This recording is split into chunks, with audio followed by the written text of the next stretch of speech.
So this is something I picked up off Facebook Marketplace for a very small sum of money. It's a DDG Combat frame. It's actually an old kind of street trials, well not street trials, an old trials frame. She's got some Magura HS33 hydraulic rim brakes on it, some big knobbly tyres, and bear in mind that I've only been riding trials for about 4 weeks. We've come to kind of a trialsy spot, and I'm going to put it through its paces and see how different this is to ride to a modern day trials bike like my Inspired Arcade. Let's go.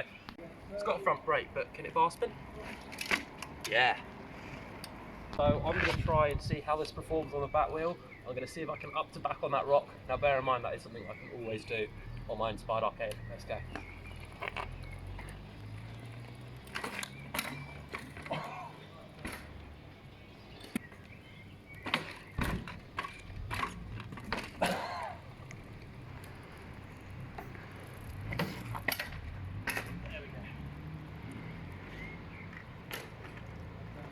So this feels really weird.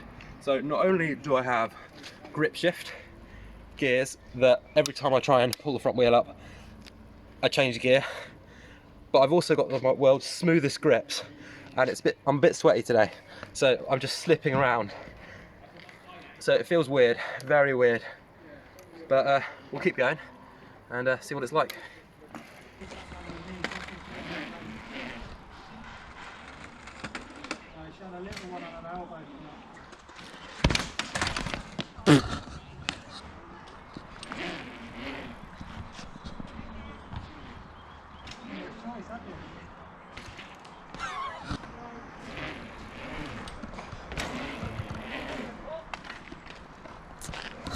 A line that I'm quite happy with on my Inspired Arcade. So we've got a rock here that we need to hop to back wheel. We then need to hop up to back on this rock, and then somehow negotiate 90 degrees onto this wall and pop off. I guess we'll see how this ancient bicycle copes with that. This is quite scary.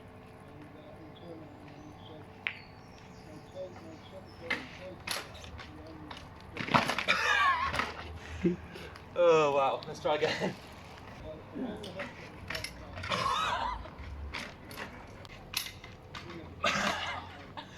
This is ridiculous.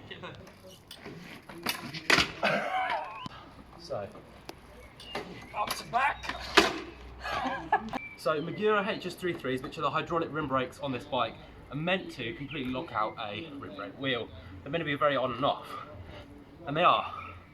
However, they don't lock out the wheel in this case, and the reason behind that is I'm pretty sure these are still the standard Magura pads, so they're kind of rock solid because this bike is ancient. And not only that, but they normally work on a ground rim, which is where you take an angle grinder to the rim and rough up the surface and then coat it in kind of a roofing sticky tar. So the brakes on this are although they're nice and new and in really good condition, the braking power is a bit naff. Let's give it another go and see if I can support myself using pedal pressure a bit more instead of relying too much on the brakes. Oh, right, that's the furthest we've got.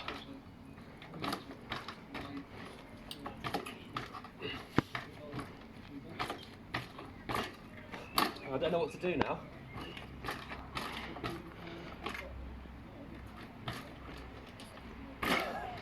Can't do this. This is not happening.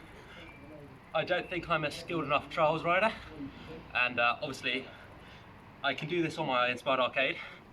I do it a lot quicker with much more control, but obviously I'm not a great trials rider, so obviously these are probably and were capable bikes back in their day.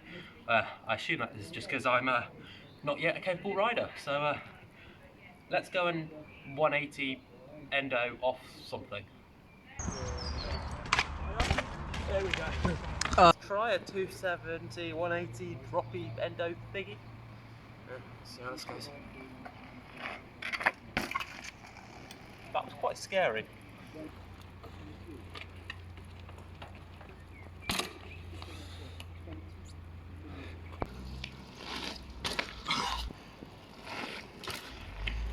So obviously this is quite a short video, and I haven't made a video for a few weeks now. And reason behind that is I've moved from Wales back to Southampton, and yeah, expect some more videos to come. This, I must say, we've got to give mad respect to the people who rode absolutely mental trials on these bikes, because compared to a modern street trials bike, this thing is ridiculously hard to ride.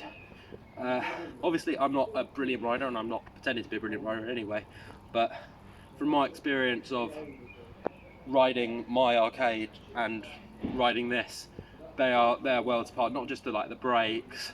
Obviously I'm really lucky that I've got a really nice high-end street trials bike, but kind of the geometry and how it feels on the back wheel and stuff, it's just so different. And as I said earlier, we've kind of got to give mad respect to the people who rode those crazy lines back in the early 2000s on bikes just like this. But yeah, stay tuned for the next video, which is going to be all about how to set your mountain bike up for things like jibbing, such as bar spins and crank flips. Let's go.